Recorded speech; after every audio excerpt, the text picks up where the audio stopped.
Buenas, Hola Álvaro, voy a ver cómo se comparte aquí.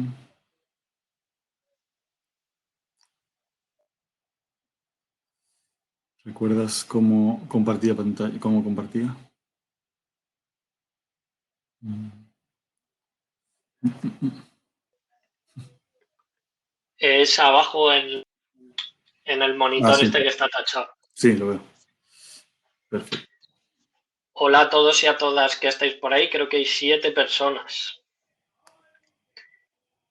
que nos están viendo, Álvaro. Se ve mi Vamos a presentación, ¿no? esperar, vamos a esperar un poquito a, a las 4 De y acuerdo, pues arrancaremos. voy a cambiar un momento la pantalla.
Hola, buenas tardes. Hola, muy buenas.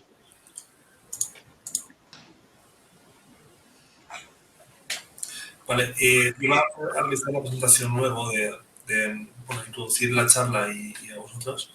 ¿Queréis que lo hagamos así o como prefiráis?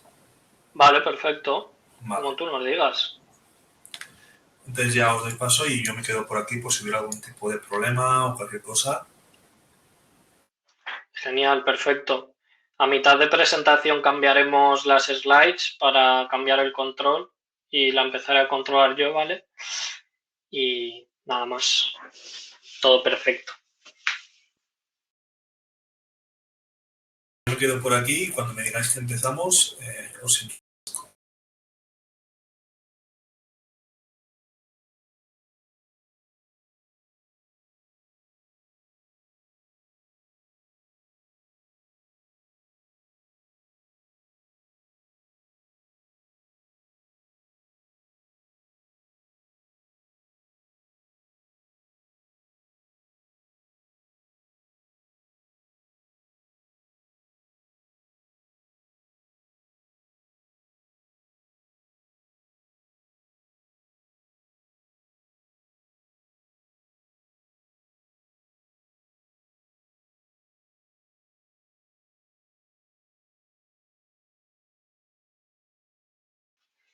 Pues si os parece, esperamos un par de minutillos o 3 que se vaya incorporando gente y arrancamos.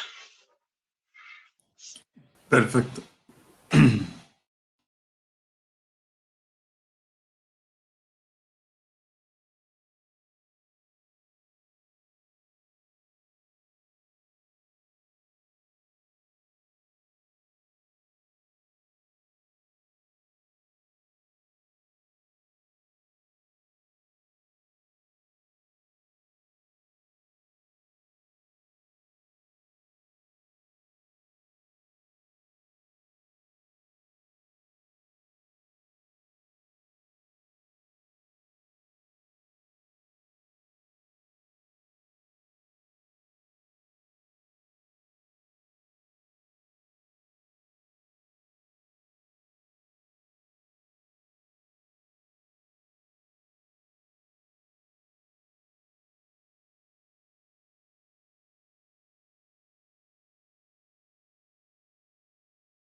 Pues veo que ya tenemos como 14 personas, o sea que por nosotros, si queréis, empezamos. Vale, perfecto. Álvaro, ¿tú ok? Sí, sin problema. Perfecto, cuando queráis. Perfecto. Vale, pues bienvenidas y bienvenidos todos los asistentes. Esta es la ponencia sobre, bueno, pues cómo un chatbot fue usado para combatir la crisis sanitaria de la COVID. Contamos con Álvaro Olmo, Conversational Designer, y con Jorge Prudencio, Cognitive Solutions Architect. Y bueno, nos ayudarán como un equipo de Singular ayuda a combatir la desinformación y descongestionar las líneas telefónicas durante la crisis del COVID, utilizando un chatbot, y aprenderemos a qué retos se enfrentaron y cómo lo resolvieron. Hay que tener en cuenta que el chatbot del COVID del Gobierno de España fue utilizado por 15.000 personas desde marzo a junio de 2020. Bueno, ya les doy paso y que nos informen de toda esta información.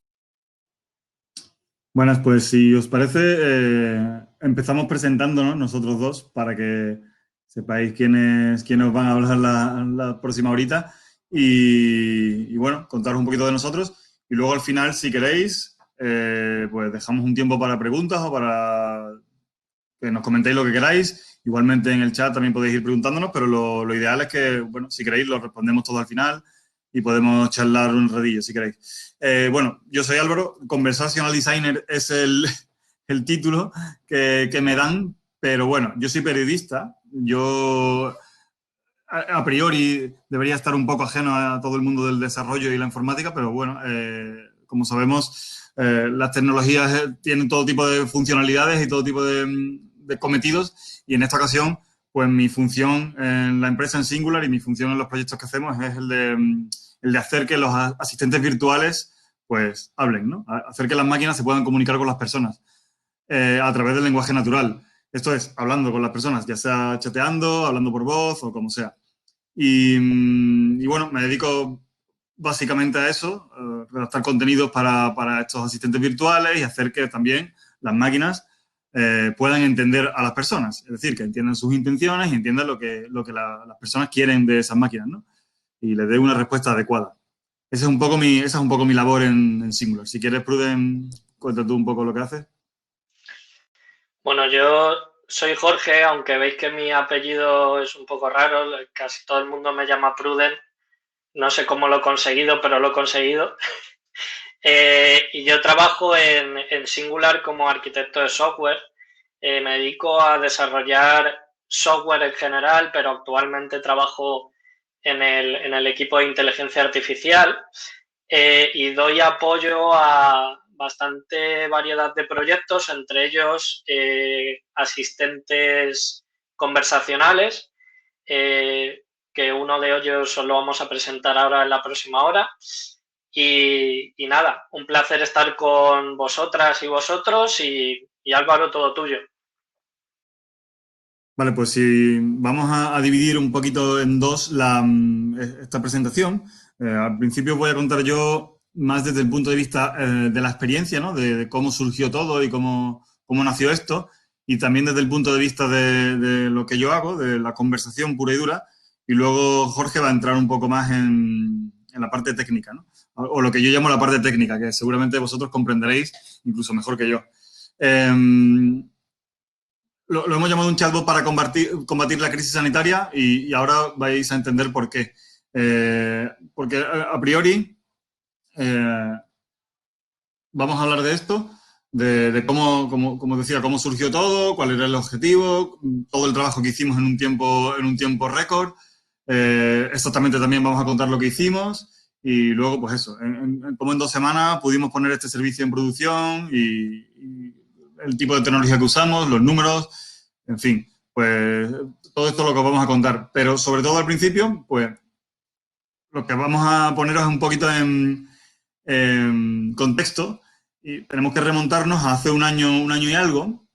Ya en diciembre conocíamos cosillas sobre el virus, ya nos estaban llegando informaciones en diciembre de 2019, informaciones desde China, y bueno, poco a poco la información iba calando y se iba haciendo cada vez más abundante, y poco a poco iba creciendo también la incertidumbre, porque entendíamos y conocíamos que el virus estaba llegando ya desde China a Europa, estaba llegando a países muy cercanos como Italia en enero, febrero, e incluso ya los números empezaban a despuntar, a crecer en España, ¿no? Todo eso iba generando un poquito de incertidumbre, como digo, y un poquito de quizá miedo también, ¿no? Al principio no tanto, pero luego poco a poco cada vez más. Y sobre todo fue el principio de marzo, cuando este miedo ya empezó a cimentar, ¿no? Y un poco a calar en las personas. Y claro, en todo el mundo, porque no sabíamos exactamente qué estaba ocurriendo y escuchábamos mucha información, leíamos mucha información, información que no estaba contrastada del todo porque venían de distintas fuentes, que era difícil de entender porque era algo nuevo y que también, como digo, nadie tenía una voz cantante en ese momento. Había muchísimas fuentes distintas, muchísimas informaciones distintas y estábamos todos muy perdidos. Cuando ya empezó a crecer la cosa en la segunda semana de marzo, ya era bastante preocupante y la gente preguntaba mucho. Se intentaba informar mucho y todas las redes sociales ardían de información, pero nada estaba muy claro. Y entonces se empezaron, cuando ya el número de personas afectadas por el virus empezó a crecer, empezaron también a tener dificultades los teléfonos de atención al ciudadano, los teléfonos de atención sanitaria, empezaron a colapsar de alguna forma, esto un poquito más tarde, pero ya iban colapsando las urgencias de los hospitales. Entonces, veíamos que hacía falta una gestión por muchísimas partes, ¿no? Pero hacía falta una colaboración ciudadana y una ayuda porque se estaba desbordando todo, ¿no? Y sobre todo mucha gente que tampoco, pues, tiene un acceso a la tecnología, la tiene, pero no tiene una destreza suficiente, no sabe dónde acudir, no sabe a quién preguntar, y era todo como muy confuso. Por todos lados, ¿no? Nadie tenía ahí ningún tipo de referente. Entonces, pues, en esta situación, y poniéndonos un poco en ese contexto, que creo que es importante, pues nosotros trabajamos con muchas herramientas de comunicación, ¿no? Para hablar día a día, y teníamos algunos canales un poco más libres para decir un poco lo que queremos, y ahí, entre nosotros empezamos a pensar que podíamos hacer algo, ¿no? Que podíamos ayudar. No sabíamos cómo, pero teníamos capacidades muy diversas, teníamos conocimiento profundo de tecnologías, teníamos recursos para ayudar, recursos para participar y hacer que de alguna forma hubiera eso, menos confusión, la gente estuviera mejor informada y, sobre todo, a quitar el colapso de los teléfonos de atención sanitaria y el colapso de los hospitales. Claro, tantísima gente llamando a la vez, era imposible atender a todo el mundo, ¿no? Y en esta situación nos vimos, tenemos que hacer algo y todo el mundo empezó a unirse. En la empresa, pues a todo el mundo le pareció buena idea. La gente estaba muy, muy dispuesta a ayudar porque, como digo, estábamos todos muy confusos. Nuestro objetivo era aplanar la curva, ¿vale? La curva de contagios estaba creciendo y, como digo, al final el objetivo era uno único, que era aplanar la curva de contagios para, como os estaba contando, suavizar la tensión. Era una crisis social, como pone aquí, de salud pública y amenazaba y luego se convirtió en una crisis sanitaria, ¿no? Entonces, bueno, pues esto es un poco lo que os he contado, ¿no? Lo que queríamos es descongestionar los teléfonos de emergencia para que recibieran menos llamadas y, sobre todo, las llamadas que se atendieran pues fueran las importantes y las que de verdad fueran urgentes. Pero claro, la gente llamaba para todo. La gente llamaba porque no tenía ni idea y preguntaban desde si se podía infectar sus animales, a si podía salir, a cualquier cosa, ¿no? No tenían ni idea de nada. Y esos teléfonos pues no estaban para responder a todo este tipo de preguntas. Estaban destinados a algo más importante y más urgente. Pues con este objetivo empezamos a trabajar y vimos que lo más, bueno, donde podíamos actuar más rápidamente era a través de un asistente conversacional, un chatbot, ¿vale? Un asistente virtual, porque era la herramienta que podíamos sacar de forma más rápida y que además solucionaba ese problema, que era el de informar a la gente. Como vemos aquí, este es un tuit del 13 de marzo, en el que nuestro CEO, Singular, ofrecía en Twitter, ofrecía a todo el mundo, pues eso, como os comentaba antes, cualquier colaboración para hacer una web, app, un chatbot, lo que fuera, para descongestionar los diferentes servicios de emergencia, ¿no? Entonces, bueno, él pedía también que se liderara desde las competencias del gobierno, ¿no? Que eso tenía que estar orquestado de una forma de más arriba. Nosotros simplemente podíamos ofrecer pues, lo que en nuestras manos estaba, ¿no?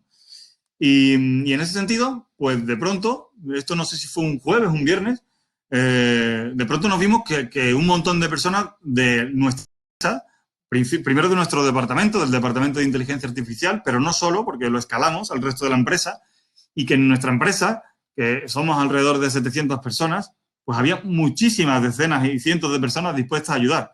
Y de pronto nos vimos casi desbordados por la cantidad de personas que se estaban prestando voluntarios para ayudarnos. Y ya no solo eso, sino que con este tuit que os he enseñado anteriormente, no solo de Singular, sino de otras empresas, asociaciones, cualquier persona que lo leyera y que estuviera un poco por la labor, se prestó para ayudar. Llegamos, creo que el dato está luego, llegamos a tener, después de los primeros días, hasta 400 personas dispuestas a ayudarnos, ¿vale? Y eso para nosotros era muy emocionante. Es una historia, lo que quiero contar también, de emoción, ¿no? Porque de repente nos vimos desbordados, pero era muy bonito, a pesar de que la situación era difícil, que tanta gente se uniera, ¿no? Y a priori, bueno, pues no podíamos atender a esas 400 personas. Nos hubiera encantado que todos pudiéramos haber podido colaborar, pero era muy difícil de gestionar. Y bueno, contamos con los perfiles que en principio más nos hacían falta y, bueno, las primeras horas, como pongo aquí, las primeras 36 horas fueron de un hackathon masivo, de un montón de gente, éramos alrededor de 60 personas los que sí estábamos participando de distintas formas, ¿vale? Y montamos una plataforma que es aplanar la curva, que a priori era lo que pretendíamos hacer, ¿no? Aplanar la curva, una plataforma de información con un asistente conversacional que, bueno, que atendiera a la gente. Esto siguió escalando, ¿vale? Esto siguió escalando. Y luego siguió variando también.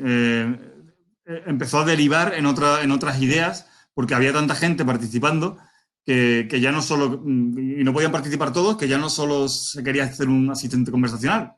Empezaron a nacer iniciativas para hacer respiradores automáticos a través de la impresión 3D de elementos y bueno, empezaron también a surgir iniciativas para los niños, porque los niños estaban en casa y necesitaban distracciones, necesitaban no solo distracciones, sino seguir aprendiendo. Los colegios se habían paralizado. Primero empezó a paralizarse los colegios en Madrid, luego ya en todo el país. y empezaron a nacer iniciativas, otra que era Juntos desde Casa, que invitaba a la gente a participar con los niños, a tener iniciativas para ellos, para aprender y para jugar.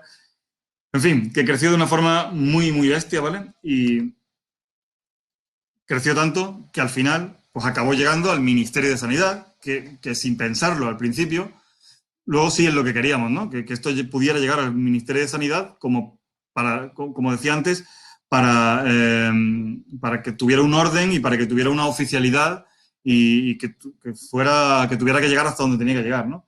Pues conseguimos llegar al Ministerio de Sanidad, se informó, le gustó nuestra idea y se interesó y contactó con nosotros y al final decidieron coordinarlo desde el propio ministerio, ¿vale? Entonces, este desborde de los 2 o 3 primeros días, pues llegó incluso al ministerio y ya empezaron a entrar otro tipo de agentes, ¿no? De colaboradores del propio ministerio. Pero antes de eso, el planteamiento inicial era este, ¿vale? ¿Por qué un asistente virtual? Un asistente conversacional. Y estas eran las 3 premisas de los problemas que tenían las autoridades sanitarias, que eran que necesitaban dar datos e información fiable, que necesitaban también atender todo el tiempo, las 24 horas, los 7 días de la semana, a la población, ¿vale?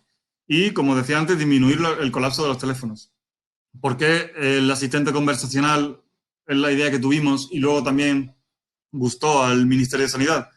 Porque era un sistema centralizado de contenidos verificados por el propio ministerio, porque luego podíamos variar los canales, podíamos tenerlo en distintos canales, luego veremos en cuál lo utilizamos al final. Empezamos por Telegram, pero al final conseguimos llegar también a WhatsApp, que era evidentemente donde más impacto íbamos a tener, y podía escalar, ¿vale? Podía crecer, podíamos meter mucha más información siempre que se necesitara, ¿vale? Entonces, bueno, pues al final esta fue la opción y empezamos a trabajar de forma un poco más ordenada, ¿vale?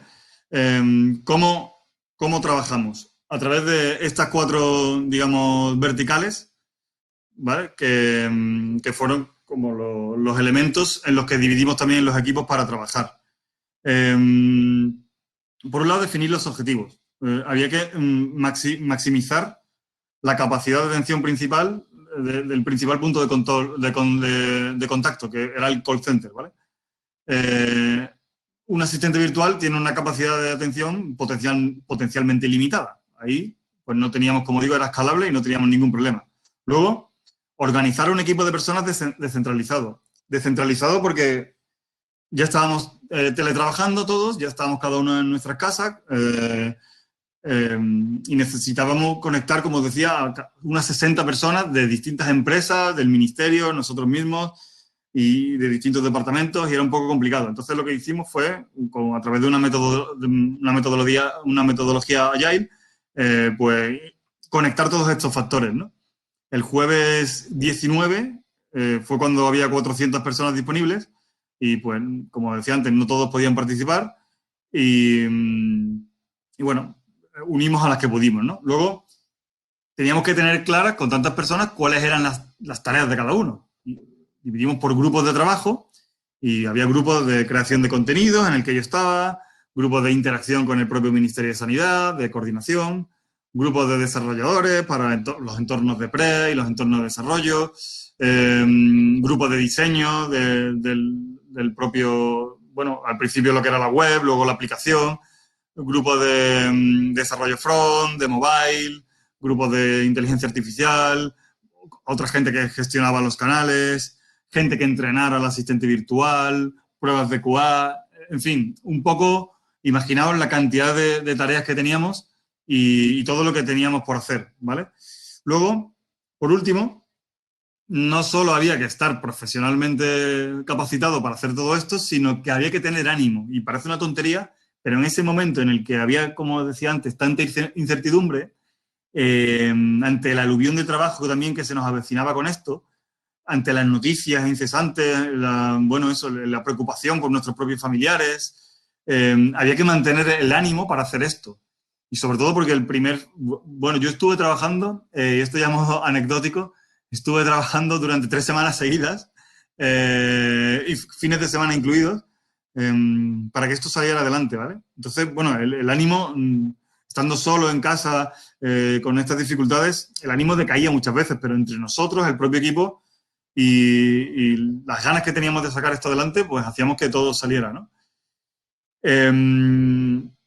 Entonces, bueno, pues ya con estas premisas pudimos seguir esta metodología para hacer un asistente. Teníamos mucha experiencia en hacer asistentes conversacionales y seguimos estos pasos, pero a modo muy, muy, muy acelerado, ¿vale?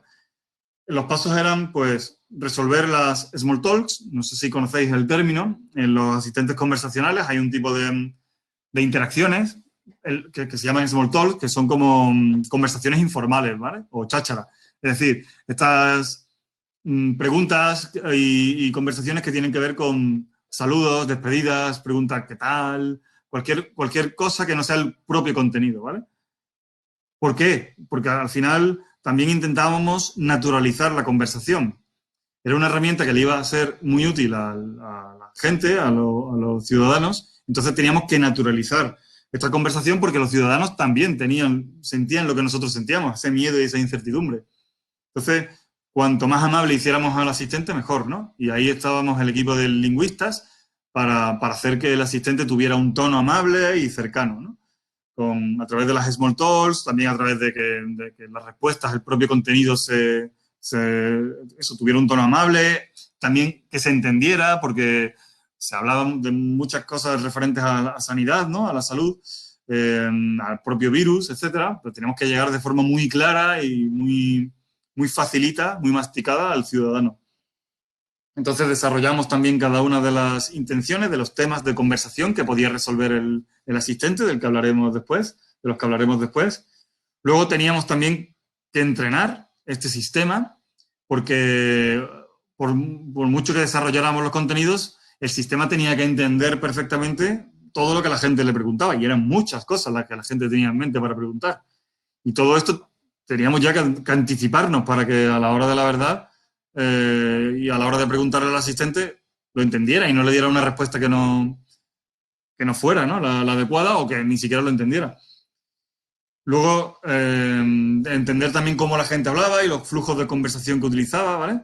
Y al final, pues, un proceso continuo de optimización y mejora. Bueno, pues este es un poco el orden que teníamos en la cabeza para crear este asistente. El contenido. Bueno, aquí pongo una pequeña cronología a la derecha de cómo pasó todo. Desde el 13 de marzo del tenemos que hacer algo, ¿vale? Y el 14 ya que empezamos a trabajar hasta el 3 de abril. Vemos aquí que son 15 días, solo 15 días, que es muy poco tiempo, ¿vale? Para hacerlo todo. Y en estos 15 días, bueno, un poco más de 15, pues hicimos todo esto. Era mucha información y venían de muchas fuentes distintas. Entonces teníamos que estudiar toda esa información, ver cuáles eran los temas principales, clasificarlos para que a las preguntas de los usuarios se les respondiera el tema adecuado, ¿vale? Teníamos que estructurar y priorizar también esos temas porque surgía todo tipo de preguntas. Imaginaos, tipos de mascarillas, la gente no tenía ni idea en ese momento, ya no lo sabemos de memoria, pero en ese momento no teníamos ni idea de los tipos de mascarillas que podía haber, para qué servía cada una, cuándo las teníamos que utilizar, cuándo no, si teníamos o no que limpiar la compra. La gente, bueno, todos limpiábamos las compras, utilizábamos guantes, qué pasaba cuando alguien se infectaba, si podíamos salir o no de nuestra provincia, de nuestra localidad, los horarios a los que se podía salir a la calle. Recordamos también que al principio los horarios estaban limitados por tramos. En ciertos tramos podían salir gente de cierta edad, en otros tramos gente de otra edad. Son muchas cosas las que se nos van olvidando, pero si empezamos a pensar en todo lo que hemos vivido, de tanta información, hay que ser muy consciente de esa información, ¿no? Como pongo aquí, ¿no? Se puede transmitir por el aire, me falta el aire. Este tipo de cosas tan parecidas, de preguntas tan parecidas, teníamos que hacer que el sistema la entendiera, porque se puede transmitir por el aire y me falta el aire, son muy, muy parecidas. Pero el sistema tenía que entender que una hablaba del virus y otra hablaba de una urgencia médica, ¿vale? Había constantes cambios. Aquí, bueno, enlazo un documento, da igual porque es un documento al final de trabajo en el que había continuos cambios, interacciones y mejoras, ¿no? Luego, toda la información que fuera veraz. Y estaba al final, bueno, pues teníamos el Ministerio de Sanidad ahí con un grupo de especialistas de La Rioja, ¿vale? Que trabajaban en La Rioja. Imaginaos, yo estoy en Sevilla, Jorge está en Madrid, la otra parte de nuestro equipo estaba en Madrid, esta gente de La Rioja, había también gente de Navarra, desde Madrid también desde la parte del gobierno desde Madrid también se coordinaba otras cosas. O sea, estábamos cada uno en un sitio. Tenían que verificar esta información para que al final lo que saliera era lo que valía, ¿no? Porque, como os digo, a la pregunta de ¿tengo que limpiar la compra o no? Había muchísimos tipos de respuestas distintas. Luego eso, que el asistente tuviera un tono neutral, pero tranquilizador, ¿no? Neutral, pero a la vez un poco cercano. Eso pues lo arreglamos a través del tono, luego a través de algunos emojis que íbamos metiendo y también que la información estuviera bien, que no estuviera concentrada, que tuviera guiones, que fuera bastante clarita a la hora de leerla, espaciada, dividida por eso, como digo, por guiones y fácil de entender. Lo que comentaba antes sobre las small talks y luego meter las training phrases, que son todas estas frases por las que despertamos a una intent, ¿vale? Una intent es una intención del usuario. Para explicarlo de forma fácil, una persona puede decir, para saludar, pues puede decir hola, puede decir buenos días, puede decir hey, puede decir hello, ¿vale? Puede decir buenas tardes, de un montón de formas para referirse solamente al saludo. Pues igual pasa con cualquier intención, ¿vale? Por ejemplo, para preguntar por si se puede transmitir por el aire, pues se puede preguntar sí, se puede transmitir por el aire, pero se contagia a través del aire, se puede pegar por la respiración, al final se refiere a lo mismo, ¿vale? Pero se dice de formas diferentes. Y todo eso son training phrases, son frases que el sistema tiene que tener para volverse un poco más inteligente y para entender un mayor espectro de preguntas, ¿vale? Trabajamos con Dialogflow de Google y bueno, ahí funciona por probabilidad, ¿vale? De que esas preguntas se parezcan a las que tenemos contempladas. Entonces, cuanto mayor número de frases de entrenamiento tengamos por cada una de las intenciones, más va a entender el sistema, ¿vale? Luego, algunos flujos de conversación, por ejemplo, sobre los bulos o sobre los tipos de mascarillas, ¿vale? La gente preguntaba muchas cosas que eran bulos en ese momento y teníamos una clasificación de bulos de como 6, 7, 8 bulos y siempre pues entraban a través de ese flujo, ¿no? Tienes estos bulos, no hagas caso a ellos, etcétera, etcétera. Luego la optimización y mejora que contaba antes, que era pues eso, seguir entrenando el sistema, los textos iban cambiando porque la información también iba cambiando, había algunas fuentes más fiables, luego seguíamos añadiendo continuamente contenidos, ¿no? Cuando los sacamos a producción, no paró ahí, los contenidos seguían surgiendo porque seguíamos teniendo más información, ¿no? Sobre el virus y sobre cómo iba evolucionando la cosa. Y como decía antes también el formato del texto, ¿no? Que era esto de los emojis, el espaciado, etc.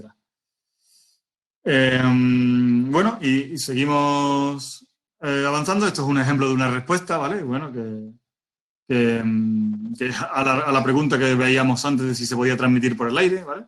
Bueno, pues hay un poquito de, como digo, información clara, cortita. También tenemos eso, que tener en cuenta que la información era a través de un chat, ya era de WhatsApp, Telegram o lo que fuera, pero era un chat que la gente lo ve en pantallas de móvil pequeñas y no podíamos poner muchísima información. Al revés, teníamos que ser muy directos, muy claros, muy concisos e informar de forma muy, muy directa, ¿vale? Muy cortita, muy como esto, ¿no? Más o menos. Algunas eran un poquito más, otras un poquito menos largas, pero todas muy claritas.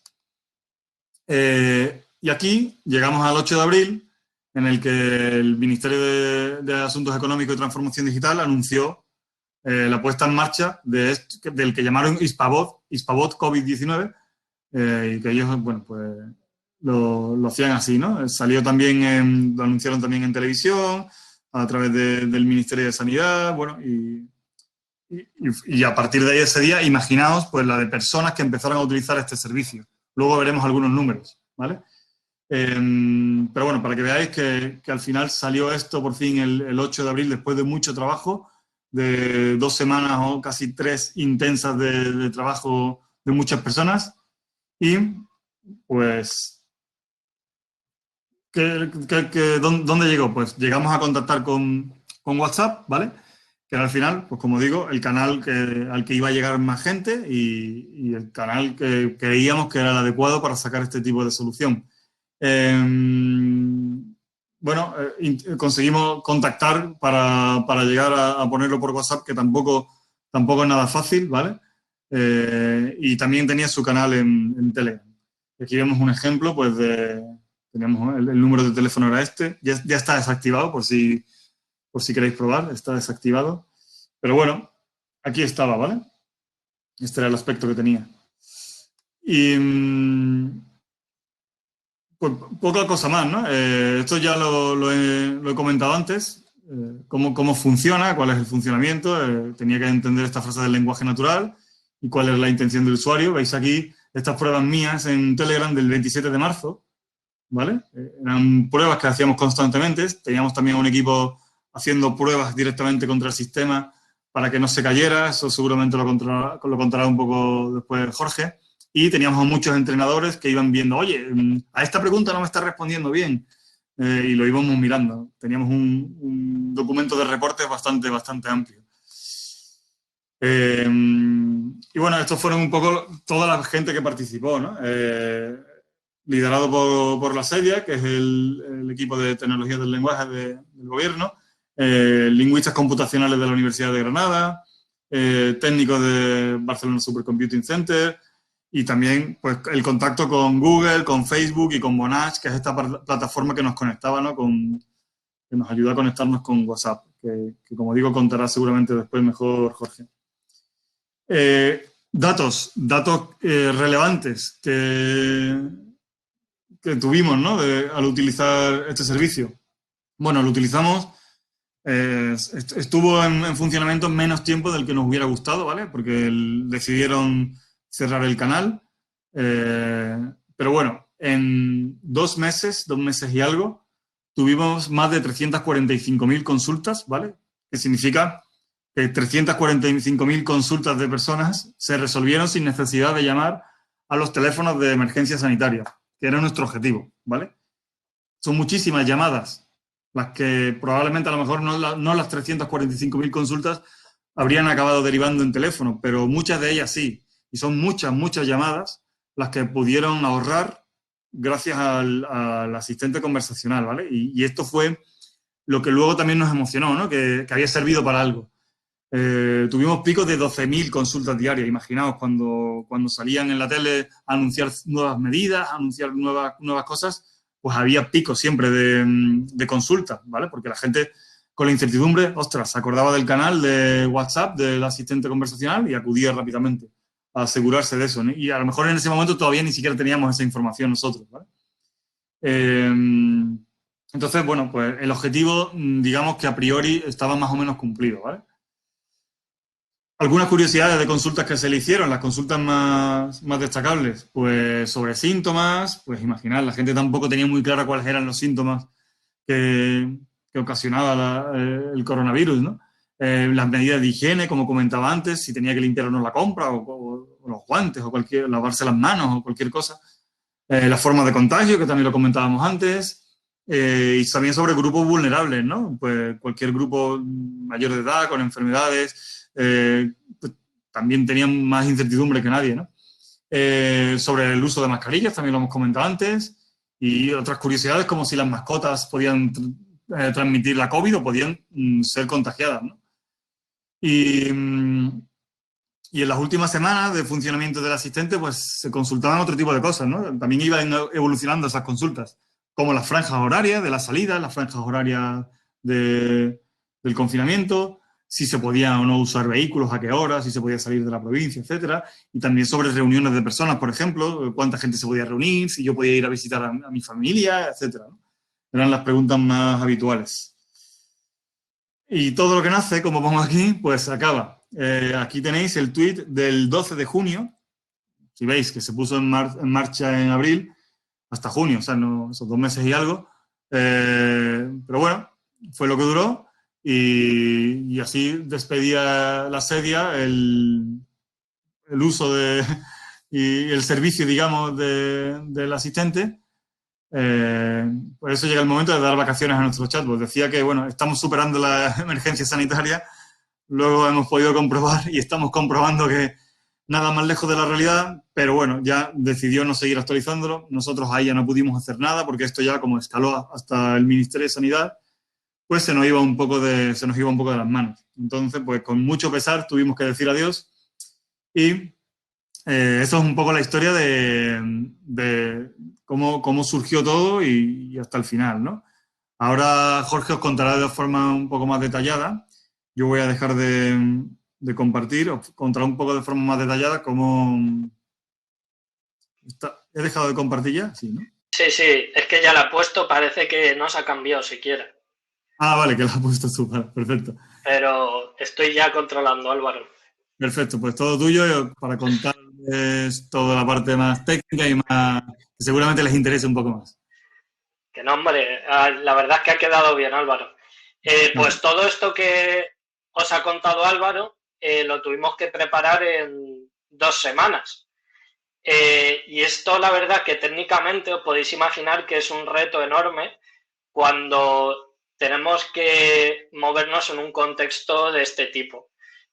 Un contexto en el que teníamos una incertidumbre gigante, o sea, ya no solo estábamos con una enfermedad que nadie conocía, sino que ni siquiera nosotros teníamos claro cuál era el momento en el que esto iba a salir al público. Nosotros sabíamos que saldría, pero no sabíamos exactamente cuánto. Lo que dice Álvaro de que estuvo trabajando 3 semanas seguidas, entre medias estuvo Semana Santa, que normalmente es una semana en la que nos vamos por ahí a viajar y todo esto. Esta vez nos quedamos trabajando para esto y trabajamos bastante, ¿vale? Nosotros medíamos en que más o menos teníamos un par de semanas para tener algo y que se pudiera utilizar. Y claro, ese algo no podía ser cualquier cosa, sino que tenía que ofrecer ciertas garantías al público al que iba dirigido, porque claro, salir y que se cayese el servicio al minuto siguiente, pues iba a ser un fallo estrepitoso. Ya hemos visto algunas experiencias por ahí que todos conocemos, ¿vale? Además, todo lo que hiciéramos técnicamente tenía que asumir que el tráfico no iba a ser constante durante todo el tiempo en el que íbamos a dar servicio, sino que íbamos a tener unos picos de uso que teníamos que soportar dentro de nuestro servicio y, como decía Álvaro, pues del orden de 12.000 peticiones diarias, que fue el pico máximo que tuvo este asistente, pues ser capaces de asumirlo. Y finalmente teníamos que trabajar en un entorno de colaboración. Mucha gente quería ayudar, que era súper bienvenida, pero teníamos que poner a toda esa gente de acuerdo para ir hacia un fin conjunto, ¿vale? Entonces, con un contexto de este tipo, en el que, como veis, muchas cosas pueden afectar a la arquitectura técnica que planteamos, pues los números que finalmente tuvo la aplicación, ya lo ha comentado Álvaro, pues fueron máximo de 12.000 peticiones, sesiones al día, 345.000 consultas totales. Las sesiones más o menos duraban unos 8 minutos. Respondíamos a 100 temas sobre el COVID. Pues a veces había unos poquitos más, a veces menos, dependiendo de la situación. El chatbot estuvo unos 3 meses operativos y teníamos que lanzar el producto a 3 canales, ¿vale? Entonces, bueno, todo esto era la mezcla de situación que teníamos y nos pusimos a trabajar en el asistente en 2 semanas y seguro que a muchos os suena este dilema al que estamos acostumbrados durante, los técnicos estamos, bueno, y los no técnicos estamos acostumbrados a esto continuamente. El dilema entre calidad versus tiempo. Teníamos que sacar algo con la suficiente calidad para cubrir la necesidad, pero teníamos poco tiempo. Todo esto luchaba todo el rato y bueno, pues trabajábamos en un entorno pues complicado, con muchas presiones y con muchas dificultades en muchos momentos. Para nosotros, nosotros llevamos esto al extremo y tuvimos que decidir entre lo que era prescindible dentro de este producto y lo que era imprescindible. Y no es prescindible o imprescindible para nosotros, sino prescindible o imprescindible para el usuario final que va a utilizar esta solución, ¿vale? ¿Y cómo lo hicimos? Pues he traído unas cuantas slides que creo que os van a resultar muy interesantes y que resumen muchos de los problemas a los que nos enfrentamos, ¿vale? El primer problema al que nos enfrentamos era la escalabilidad y la calidad, ¿vale?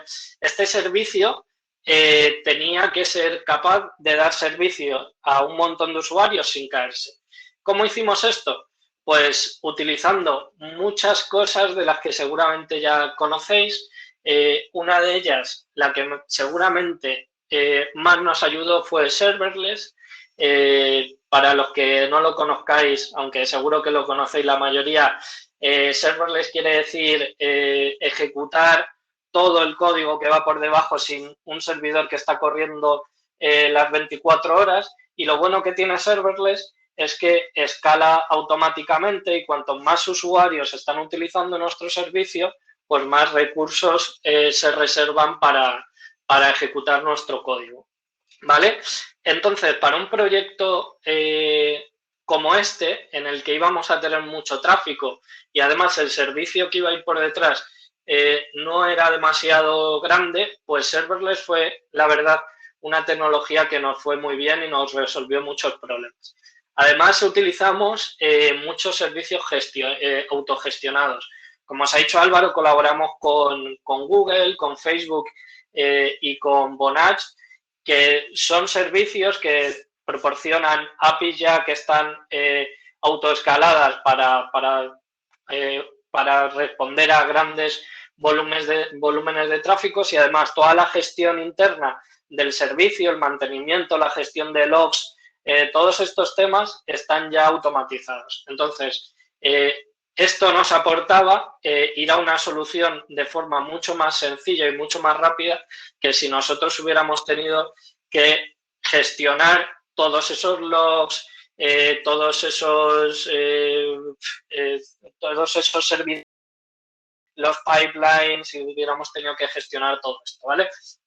Además, algo que hicimos y que esto nos lo pidieron y fueron bastante pesados con esto, fue que elimináramos al máximo los posibles puntos de fallo. Al final, cuando tú desarrollas una arquitectura, pues, bueno, cuando lo hacemos sobre un papel podemos empezar ahí a poner cajitas como locos y a veces estamos súper felices de que hemos llenado un folio de cajitas. ¿Qué pasa? Que cada cajita de esas puede fallar en producción. Entonces, como teníamos solo 2 semanas y el objetivo era simplificar al máximo, decidimos eliminar un montón de servicios que utilizamos en nuestro día a día para que todos esos posibles puntos de fallo donde podía explotar esto, pues no estuviesen. Además, ya lo ha comentado Álvaro también, contamos con gente de QA, de calidad, que de forma paralela a nosotros hacía pruebas en nuestros entornos, pruebas de carga, pruebas de todo tipo, todo lo que se les ocurría. Una anécdota muy interesante es que pues nosotros mientras desarrollábamos, pues a veces no teníamos ni tiempo para hablar con ellos y de repente se nos caía un servicio y decíamos, ¿qué ha pasado? ¿Qué ha pasado? Pues eran nuestros amigos de QA que nos habían descubierto de forma paralela que había algo que estaba fallando dentro de alguna de las piezas que estábamos utilizando. Y esto nos resolvió un montón de cosas en la salida a producción, ¿vale? Además, no guardamos datos, solo guardábamos los datos de logs, luego lo comentaremos después, pero no guardábamos datos del usuario dentro de nuestra arquitectura. Esto nos quitaba un montón de problemas en cuanto a protección de datos y todo este tipo de normativas que muchas veces son muy difíciles de cumplir en 2 semanas, ¿vale? Entonces, llevando al mínimo todo este tema, pues nos evitábamos complicaciones, ¿vale? Además, creamos 2 entornos. Bueno, esto es de cajón, uno de producción, otro de preproducción. En el de preproducción, pues probamos todos los cambios que íbamos a sacar a producción antes de sacarlos, ¿vale? Y finalmente, bueno, el tema de pruebas de carga, que va muy hilado al tema de QA, pues todo estaba bastante probado antes de salir en esas 2 semanas, ¿vale? En cuanto a la arquitectura que desplegamos para este chatbot, es algo muy similar a esto, en el que, como veis, hay muchos productos ya empaquetados y autogestionados. Por ejemplo, Vonage o Dialogflow son autogestionados, ¿vale? Y luego utilizábamos la nube de Google para desplegar toda la parte de comunicación de nuestro chatbot que conectaba principalmente WhatsApp y la interfaz web con Dialogflow, ¿vale?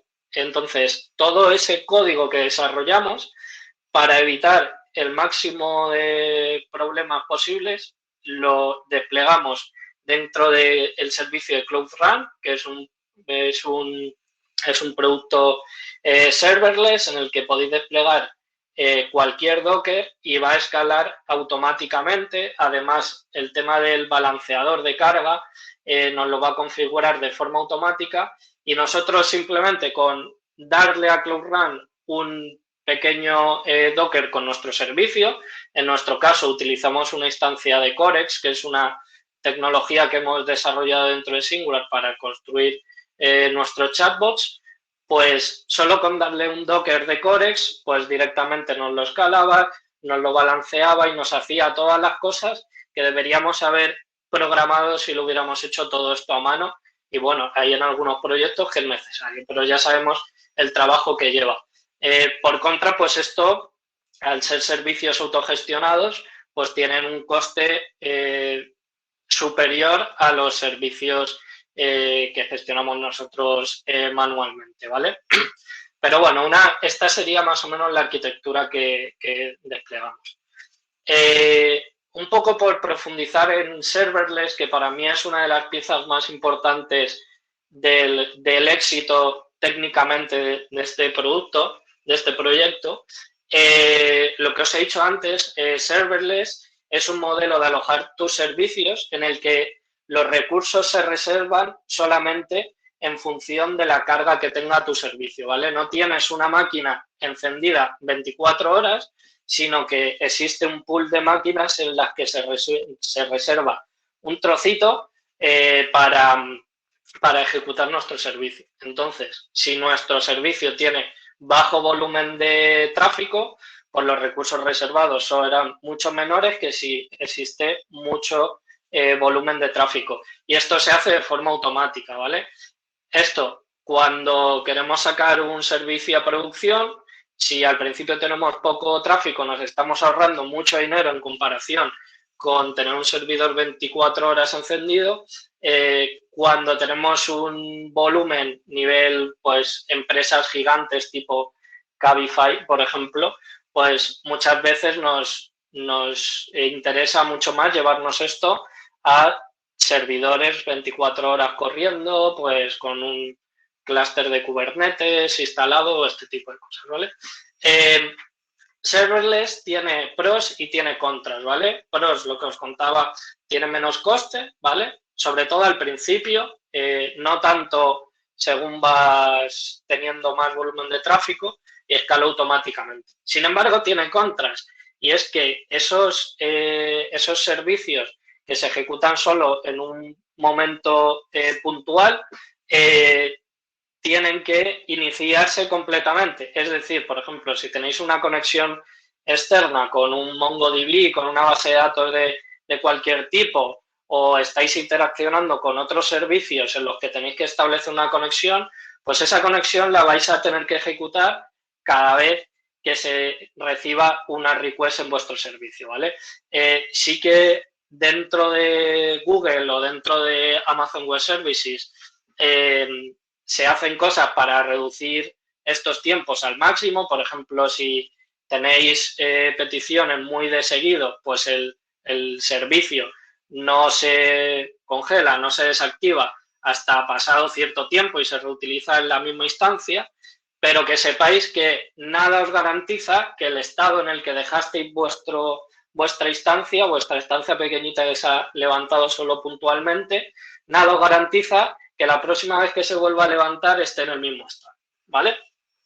Entonces, esto es serverless y os traía a los principales servicios que nos da Google y nos da Amazon para desplegar funciones serverless, código en serverless, ¿vale?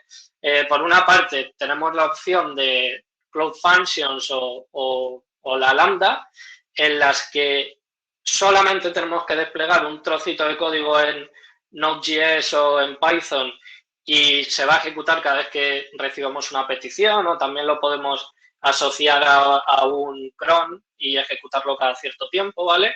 Pero aquí subo el código y me olvido, es muy sencillo y muy orientado a problemas muy pequeños. Y algo un poquito más grande, más avanzado, son Cloud Run o Fargate, en los que tú puedes subir, en vez de tu código en Node o en Python, puedes subir tu Docker, ¿vale? Y lo mismo, cada vez que eso, pues se levanta. En cuanto a los asistentes conversacionales en WhatsApp, esto es algo que nos preguntan muchísimo. Nos dicen, oye, ¿cómo puedo montar mi asistente conversacional en WhatsApp? Pues que sepáis que si queréis hacer esto tenéis que pasar por servicios de terceros, porque Facebook nos va a dar un acceso directo a sus APIs, ¿vale? Solo le da acceso directo pues a entidades enormes como Iberia o pues eso, aerolíneas energéticas, por gente con mucha entidad, pero incluso empresas de nivel medio tienen que pasar por estos servicios de terceros que gestionan de forma paralela la API de WhatsApp, ¿vale? Entonces, aquí tenéis los dos principales. Nosotros fuimos por el primero, pero sepáis que tenéis también el segundo. Y nada, a través de un webhook que podéis desplegar en una Lambda, lo que os estaba diciendo antes en serverless, pues podéis conectar WhatsApp con Dialogflow o la plataforma que queráis, que hay más. A mí me gusta esta, pero que sepáis que hay más, ¿vale? Y algo importante en este caso en el que nos encontramos, en el chatbot del gobierno, es que WhatsApp, Facebook limita el uso de su API a muchos casos de uso. Y entre ellos, que esto nos hizo mucha gracia, es los temas de COVID. Y si vosotros solicitáis permiso para hacer un chatbot de COVID a Facebook, seguramente os va a decir que no sigue sus políticas. Menos si sois un gobierno, ¿vale? Entonces, bueno, lo pudimos hacer, pero bueno, que sepáis que en función de las políticas de uso de Facebook, pues puede ser que vuestro caso de uso no se pueda hacer y van en función, pues por ejemplo, en el caso del COVID, de que no haya chatbots que puedan crear desinformación, ¿vale? Porque, pues bueno, si todo el mundo lanza su chatbot, hay mucho contenido, no sabes cuál mirar, pues al final es complicado, ¿vale?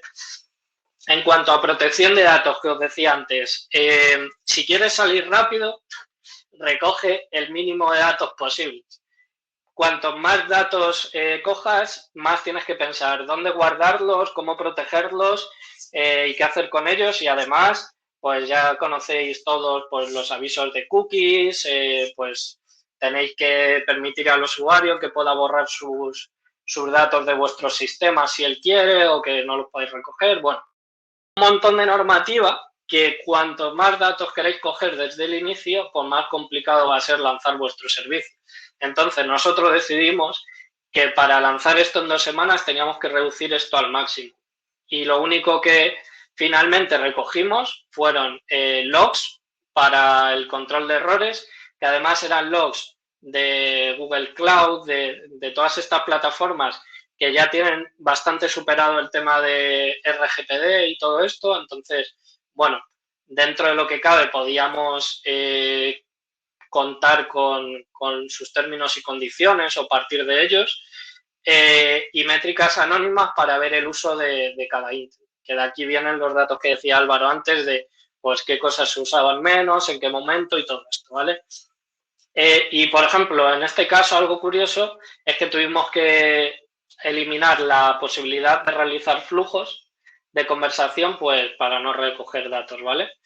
Y ya voy muy rápido para terminar. Además, en cuanto a seguridad, que sepáis que vuestros sistemas son atacados por defecto, ¿vale? O sea, no hace falta que venga un hacker ultra listo y os piratee los sistemas, sino que se atacan por defecto.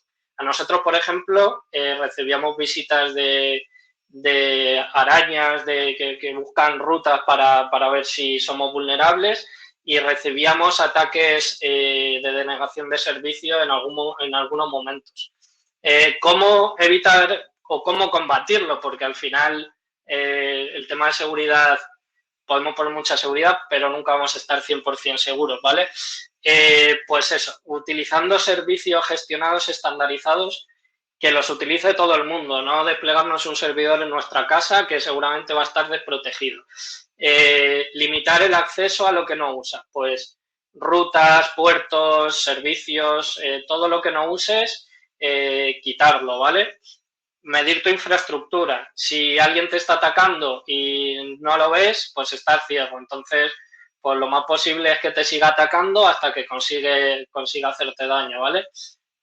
Reducir los puntos de error para que cuantas menos piezas, pues más difícil es que te ataquen, menos vulnerabilidades habrá, y establecer cuotas máximas, porque imaginaros que de repente nos crean un script en el que nos empiezan a hacer peticiones a nuestro chatbot, y simplemente no tenemos limitados ese número de peticiones, facturan por petición, pues igual el sistema no se cae, pero nos arruinan, ¿vale? Y finalmente, ya termino, quiero confirmaros lo que seguramente muchos penséis, que esto no es un ejemplo a seguir para construir un proyecto productivo de calidad.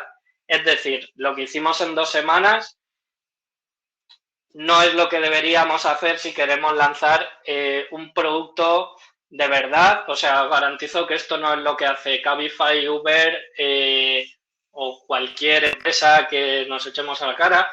Hopin, esta plataforma, tampoco creo que trabaje así, pero ayudamos a más de 345.000 personas a informarse sobre el estado de la pandemia. Entonces, lo que sí os garantizo, que esto sí que es un ejemplo de construir prototipos útiles que impacten de forma rápida en la gente. Con poquito, la gente que trabajamos en tecnología podemos llegar a mucha gente. Entonces, nada, os traíamos este ejemplo para inspiraros, para que os entren ganas de hacer este tipo de cosas que siempre ayudan a mucha gente, aunque lo hagáis en 2 semanas, ¿vale? Que no os bloquees. Y nada más, despedirnos. Tenemos 3 minutos para alguna pregunta si alguien quiere preguntar. Aquí tenéis nuestros contactos y cualquier cosa, ya sabéis, nos tenéis por aquí, ¿vale? Muchísimas gracias. Muchas gracias. Jorge, si tenéis alguna preguntilla, algún comentario, estamos aquí, nos esperamos un par de minutillos y si vemos que no, pues espero que... Nos lo podéis dejar en el chat o nos podéis poner un tweet si se os ocurre después de 2 minutos, lo que prefiráis. Mira, por aquí está. Sí. Pues la verdad que en las primeras semanas recibíamos muchas peticiones simultáneas y muchas veces teníamos un problema, y es que Dialogflow tiene un límite de 180 peticiones por minuto. Y tuvimos que hablar con Google porque en algunos momentos se nos quedaban cortas. Entonces, bueno, sobre todo al principio hubo mucho. Y el tema de serverless, sí, o sea, sobre todo el problema de escalar. Al final, podíamos poner una máquina gigante y asumir el tráfico, pero al final serverless te resuelve muchas cosas en ese aspecto de concurrencia, de escalar el servicio, y además es muy fácil de conectar a un balanceador. Hay muchas cosas que vienen resueltas, la verdad. O sea, yo no soy el mayor defensor de serverless, pero soy muy defensor de serverless en algunos casos. Gracias, Joan, por tu pregunta. ¿Alguna más?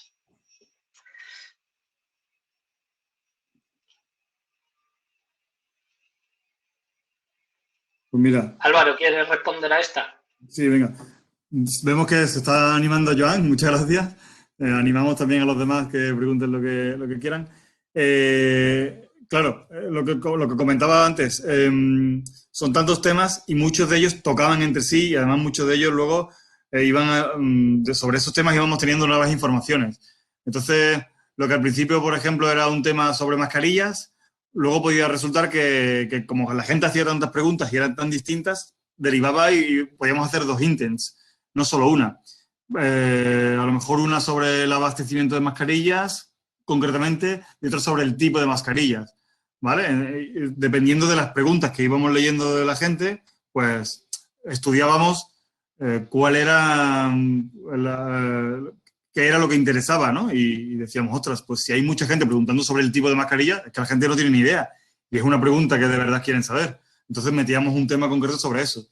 Para entrenarlo, pues necesitábamos sobre cada uno de estos temas, lo que recomienda Google con Dialogflow es una media entre 15 y 20 preguntas distintas, 20 tipos de preguntas, de frases de entrenamiento para cada intent, para cada intención. Pero claro, cuando lanzas un proyecto así a una cantidad, a una población tan grande, la diversidad de preguntas para una misma intención es tan grande que es muy difícil de abarcar, porque por más que nos pongamos, siempre va a haber alguien que pregunte lo mismo de otras mil formas. Entonces, partimos, además con el poco tiempo que teníamos, partimos de un número, 15 o 20, y luego íbamos añadiendo y el sistema se estaba entrenando a la vez que conversaba la gente.